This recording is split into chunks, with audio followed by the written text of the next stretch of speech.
Good evening, members.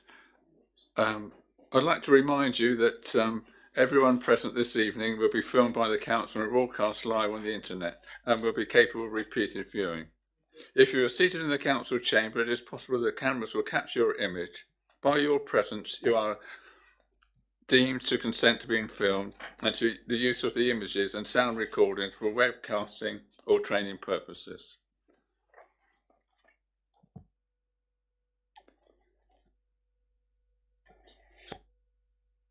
October meeting with Resources Committee.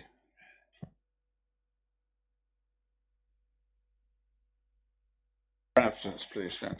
Yes, Chairman, apologies from Councillors Bungie and Darren Wilkes.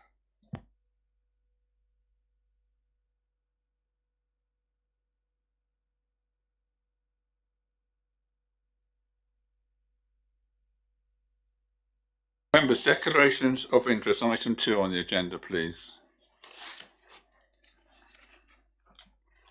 No declaration. Item 3 on the agenda, minutes of the previous meeting. Proposed, Madam Vice Chairman. Seconded. Councillor Margaret Phipps, thank you very much. Those in favour? Thank you.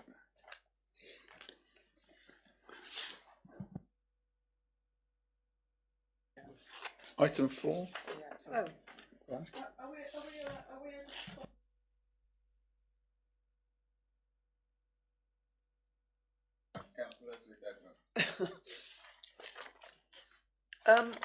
Can I just point out that on page 48, Chairman, the last paragraph. 48 at the top. Oh, sorry. Yeah, of the minutes of the minute book, Councillor Davis, but page 7 of your papers. The Mayor advised at the next meeting. I don't think I ever said I wanted to present a report detailing costings for a heritage project. I said I was going to make plans for one and I would like to be assured that resources would look upon it favourably, which I was told they would. And I have not been able to make any detailed costings because the officers have not had time to be of assistance to me. But in any case, I think that will probably come to another meeting. So thank you, Chairman. Thank you very much, Madam. And your record is exactly right. I can remember exactly what you said and you're correct. Thank you.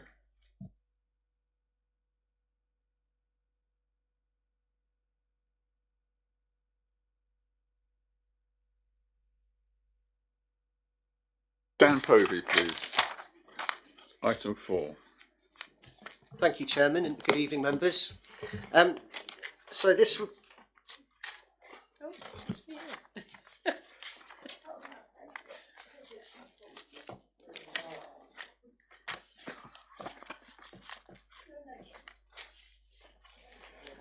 We've just had apologies from you, Sophie, not to worry. It's all right.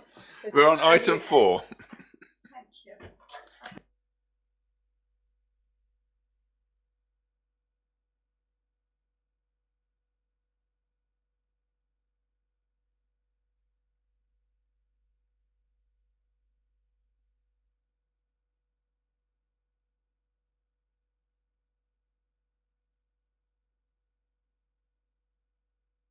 Okay, thank you, Chairman.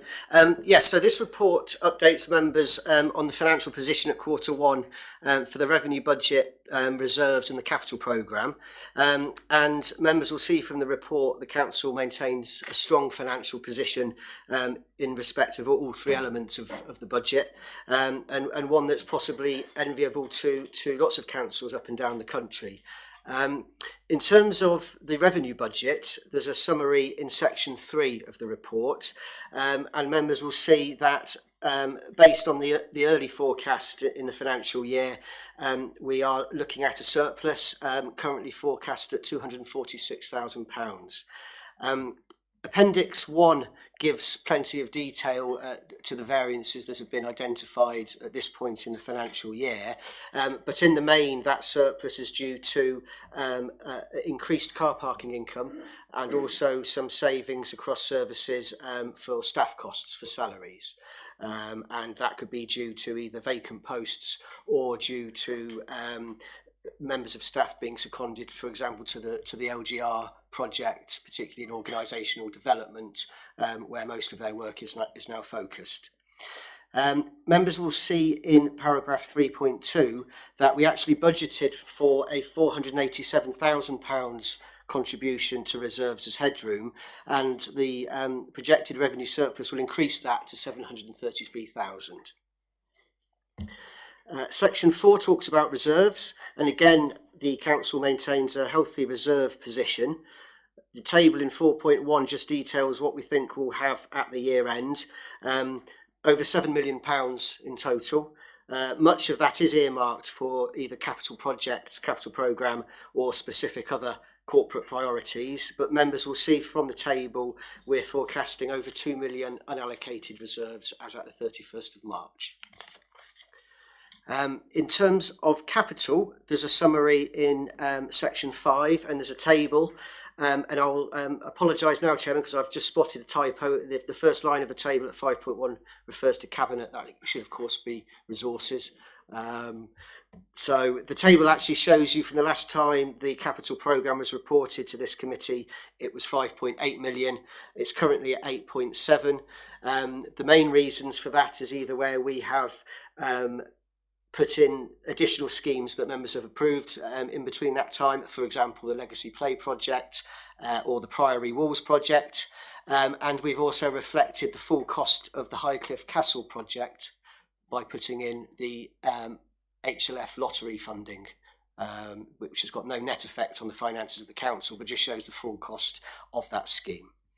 Appendix 2 gives you the full capital programme of the council, adding up to that 8.7 million scheme by scheme, and members can see from that that the lion's share is forecast to be spent in the current financial year, so before the 31st of March 2019. Indeed, at the moment, 7.5 million of the 8.7 million is forecast to be spent by this council. That's probably a high-level summary of the main points, Chairman, and I'll stop there and take any questions. Thank you very much, Mr. Povey, for a very comprehensive report. We're in a very good financial position. Members, any questions from Mr. Povey, please? The Vice Chairman, Christian. Oh, sorry. Councillor.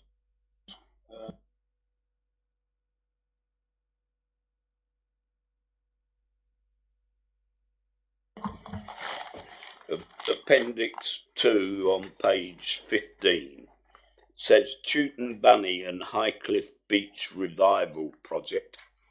Owing to the good weather, I've spent a lot of time down there, but it's in better nick than I ever remember it. So when the thing starts in the middle of the winter, we'll be putting 43 tons lorries down there, which is not a very deep skim of tarmac where it comes down from the road, and then it goes on to what we, the council, have built up over the years with shoving beach material around to make the path all the way along from Chewton Bunny to the bottom of Highcliffe Castle. On this capital programme, there's Chewton Bunny and Highcliffe Beach Revival Project is 34.6 thousand. Am I right in thinking that that is for repairs which will be necessary after this work is done? Mr. Povey, can you answer that, please? Yes, Chairman, I think I can.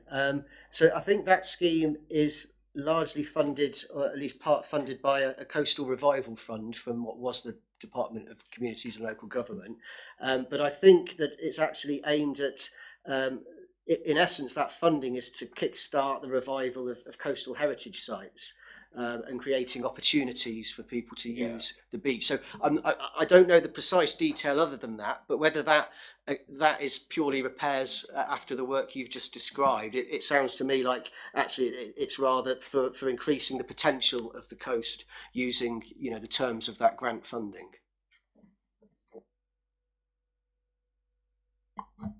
It's difficult to tell any cost when we're totally reliant on what the weather's going to be in 2 or 3 months' time. I have said several times with various bits of this council that there is the potential to ruin what is perfectly good at the moment for carrying out the work on the Highcliffe Castle zigzag path. I'm really just asking, is there money in these various budgets which we're being asked to approve today to put it right? Because by the time the work is finished, we will be almost gone. And particularly in my old age, I would want to see the damages done by the contractor on the work at Highcliffe Castle Path put right. Now, if you can't answer it now, I wanted to ask it so that it is in the minutes tonight as an outstanding question. Is that okay, Mr. Chairman? Thank you very much, Councillor Ross. Mr. Povey, can you answer that, or will you reply to Mr. Councillor Ross later?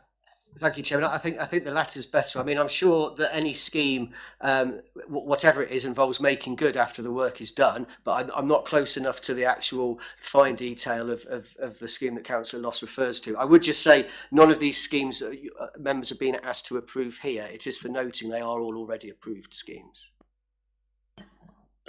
Chairman, I understand it's for noting, but God help me, come next May I would have been here 32 years, and I do have some memories of those 32 years, in spite of what people may say about my memory. I have no idea whether I had any breakfast this morning, but I can remember things 15, 20, 25, 30 years ago as though they were yesterday.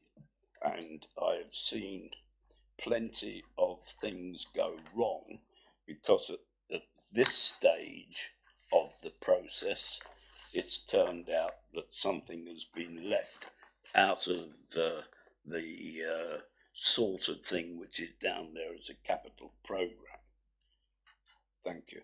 Thank you very much, Councillor John. Vice Chairman, Councillor Trish Jameson, please.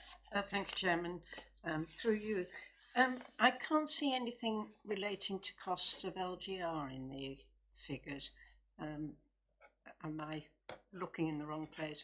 But we have got amount put on one side for that, I know. Yes, indeed we have. The amount that we've got put aside currently, which was part of the original business case, is somewhere in the region of £70,000 to £75,000, and that would be included in the amounts that you see in the table in 4.1 under specific revenue reserves. So it'll be part of that 1.3 million. We haven't split it right out, but you're quite right, that money has been put aside. Any other questions from Mr. Povey, members? Councillor Margaret Fitz, please. On the forecast unallocated revenue reserves of 2.152 million, is there any sort of future plan for those, or is there a process whereby we could make any suggestions as to whether some of it could be used for anything? I was thinking possibly about some support for parish councils. That was my thoughts. But I need to ask the question if there is a process for that, or if that is allowed, and what the situation would be. So I think with regard to that, this is still a sovereign council and can make its sovereign council decisions, such as allocating the resources that it's got at its disposal, and that can still happen as long as the council is still a sovereign council. But what's now enshrined in law with the structural change order that went to Parliament in May is that the council does have a legal duty to cooperate to secure the economic efficient transfer of functions and property from this council to Bournemouth, Christchurch and Poole Council. So it can't, if the Ministry of Housing, Community and Local Governments was to see this council as, you know, to put it in a term, you know, spending the family jewels, if you like, and leaving nothing left, which would put Bournemouth, Christchurch and Poole Council in a poor position to get started and at the end of the day to deliver services to residents of Christchurch along with Bournemouth and Poole, they would step in. So there's probably a balance to be struck. Certainly Bournemouth, Christchurch and Poole Council will need significant amounts of resources to get going. There was a report to the Shadow Executive on the 17th of October that identified start-up costs, backfill costs, IT costs approaching 8 million, of which, of course, this council has to pay its share. So I think, you know, in essence, the council has got room for manoeuvre, but it does need to be wary of its duty in law, which is to give the BCP council a fighting chance financially and to cooperate with getting that council set up. Could I just come back on Certainly, that? I absolutely understand that, and obviously we do have this legal duty, but if this is just off, you know, off the top of my head, you're looking at 2 million here. If you were to look at, say, 200,000 of it or something like that, or the 150,000, a small amount based on the 2 million that would be possibly or could be put forward to be distributed to parishes as a sort of a start-up or an assistance. Is there a mechanism then? What would be the mechanism for proposing that? Where would that have to come from? Well, I think it would probably have to be backed up by a business case to show why we wanted to do it as a council and what it was for, and then it would have to go through the governance arrangements of this council. So, for example, resources for council, but you would also need to be consulting with the Shadow Executive of Bournemouth, Christchurch and Poole for a significant amount of money like that as a consultee. And be wary of any advice really from the Section 151 officer about overstepping the mark with what we can, you know, what we can really reasonably do in light of BCP needing assistance to get going. So, thank you very much. The Mayor, Councillor Leslie Denman, please. Yes, thank you, Chairman. Can I just come in on that? Having heard what the officer has said, we have been through this at the Task and Finish group, which is considering the formation of the Town Council for Christchurch and a Community Council for Highcliffe, and we are working on this, and we've asked the question as well. So I think that none of us want to see the parish councils started up with no help whatsoever, but as the officer says, it's a fine line between taking what we can into this new council, which we all want to work, but also keeping enough for our own parish work to carry on. The members wish to make comments. Councillor Ray Nottis, please. Thank you, Mr. Chairman. Just in deference to something the councillor was referring to earlier on, I assume that monies for Chewton Bunny had little or nothing, regrettably, to do with the potential of an outside amphitheatre type theatre in Chewton Bunny. I don't know if the council would like to comment on that at all. No, okay, fine. Right, moving on. Councillor John Loss, would you like to comment on that, please? Mr. Chairman, one thing that Highcliffe has always had is a strong, certainly strongish residents association, which keeps an eye on all the things that are happening. And while I haven't heard the specific proposals for an amphitheatre, I think is the word you used, at Chewton Bunny. When I think back, which I can do a lot easier than thinking forward, the way that area has been developed, not developed in a developing sort of thing, but in the way that work has been carried out in it, largely out of current account expenditure, particularly if anybody has heard the name or even remember him and he's still alive, Richard Mockridge, who used to be that well-known term borough engineer, which I've always objected to losing. And we used the current account budget as well as a capital budget to ensure that the place is looked after.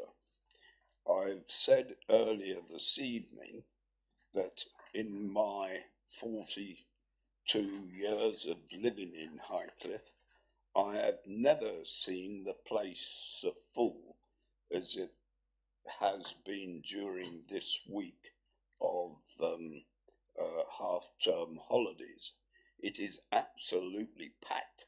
Where they're all living, I am not quite clear.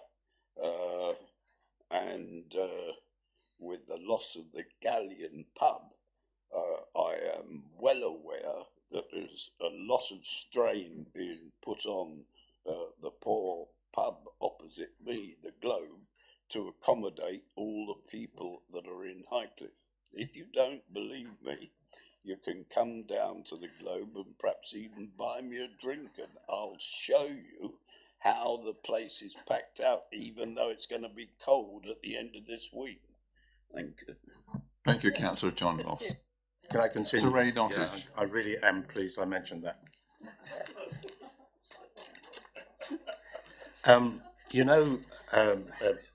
Officer Povey, that the attitude that I've always had about budgeting is that overspending and underspending are very similar situation. One of the things that confuses me here is that this is Q1, and the underspend in salaries is about over £170,000, which is an awful lot of money, bearing in mind you only budgeted 3 months ago. Is it a process that we are not taking people on, or is it a policy that's changed that you are not recruiting? What is the situation on that one? Is it a deliberate policy or process, or what? It is in a sense, in two senses. I think you've more or less summed it up in that. For the organisational development salaries, which is on page 14, they're the lion's share of the salary surplus. That's £96,000, and there's two things that have really caused that, and they are both really to do with local government reorganisation. The first is that we have a vacancy in a management post in that team, and because of the requirement to try and balance the books as a new council, BCP council next year, all the councils, and indeed all the councils on the Dorset area side, are not just replacing like-for-like posts when we have a vacancy, which you would do in the normal run of things. So we would have budgeted for that management post. When it was vacant in the normal run of things, we would have looked to fill it. But there's no point in filling posts now if we can get away without them, if you like, by perhaps joint working with the other councils, because it means that there's potentially less people to potentially make redundant next year, because you've got a vacant post. The other strand of that, and again to do with local government reorganisation, organisational development, that team obviously looks at bringing in new ways of working, bringing in new systems, efficiencies and what have you. And the business as usual element of that job as in focusing on this council, has kind of come to an end, and they are now seconded to the programme boards for the BCP Council for Bournemouth, Christchurch and Poole, and working on organisational development in that wider sense. And the programme, the local government organisation programme, pays for them posts, which is why we've got an underspend. Thank you, Mr. Chairman. Thanks for a very good answer, because quite clearly that gives us the opportunity to put those savings against the cost of LGR at the end of the year. Thank you. The other question I'm asking really is associated with some items in the capital programme. If you could give me some explanation, and as brief as you like, actually, because I'm sure there is. And the two areas that concern me are affordable housing and the temporary accommodation cost, which is adding up to over £1 million for the year. Where are we on this? Is there a programme? Are there programmes that we can look at or assess in respect of the eventual spend of this much money? As to whether there's an actual programme, I do know that we've had the Local Government Association in advising on how best perhaps to utilise that money, and we have an officer who's been brought in on a temporary contract to particularly look at utilising them budgets and spending them, with a view to increasing temporary housing or affordable housing. I do know from talking to Ashley Harman just today that I can't go into too much detail obviously, but I believe that two offers have been made on properties within the borough to spend some of that money, but that's probably as much as I should say in open format, and is all I know. Bring the point to the committee, Mr. Chairman, because it just shows if anyone is watching this and within the minutes just what we're doing in respect of the two issues of affordable housing and homelessness. Thank you. Are there any other members who'd like to make a comment, please?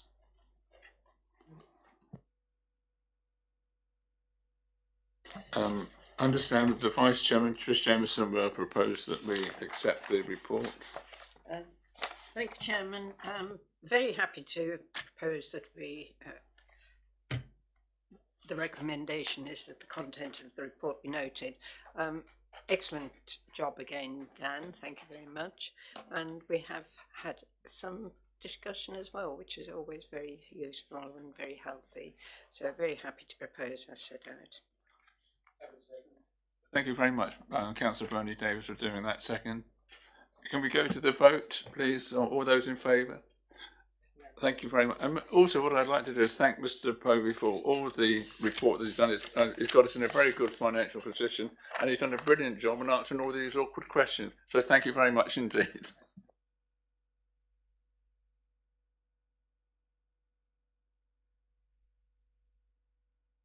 Agenda item 5, record of the exercise of delegated powers. Mr. Should I speak to this one? It'll be quite brief, Chairman, if I may. This is as a result of the tenders we put out to basically fix the air conditioning at the leisure centre. We only had one tender back. And it was slightly more than, I say slightly, it was £24,000 more than the project budget, and in accordance with the Constitution and in consultation with the members that are listed on item 5, the section 151 officer authorised that project to go ahead with that single tender. Now I think the reasons for that were twofold.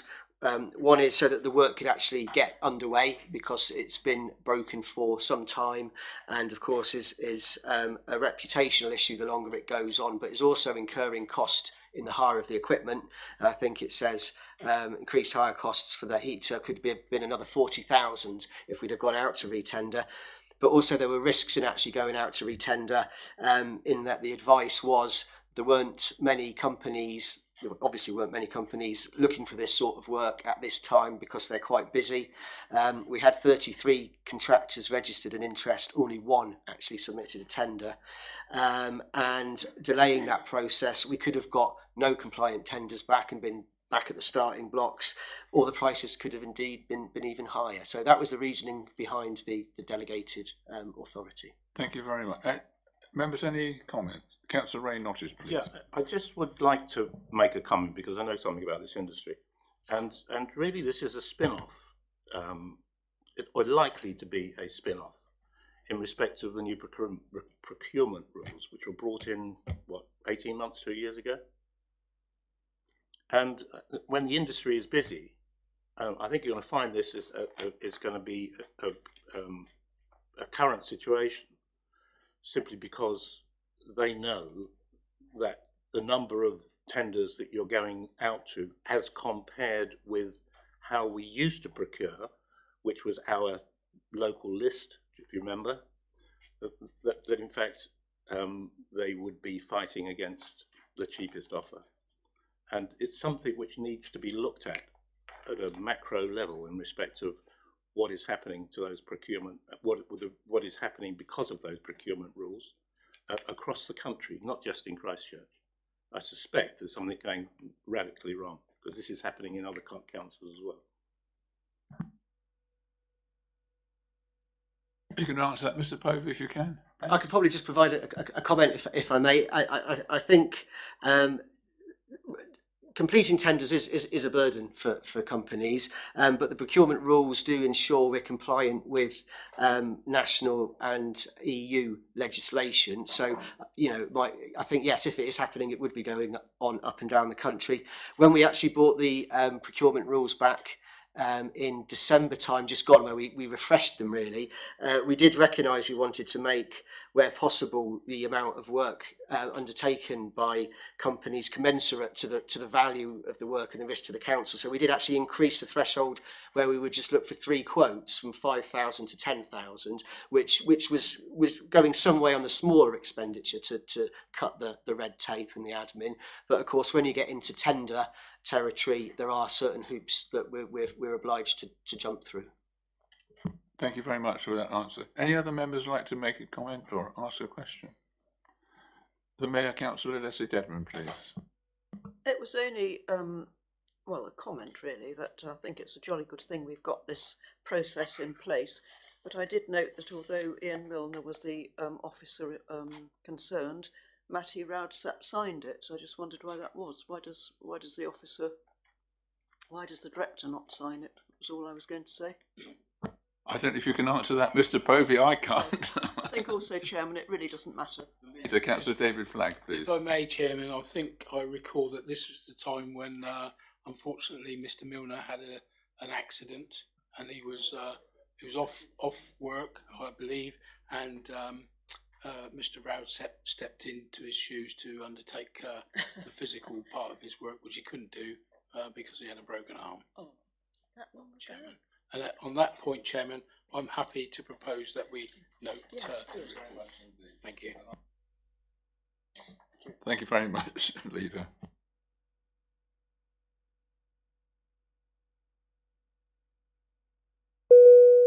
Put on that. Thank you.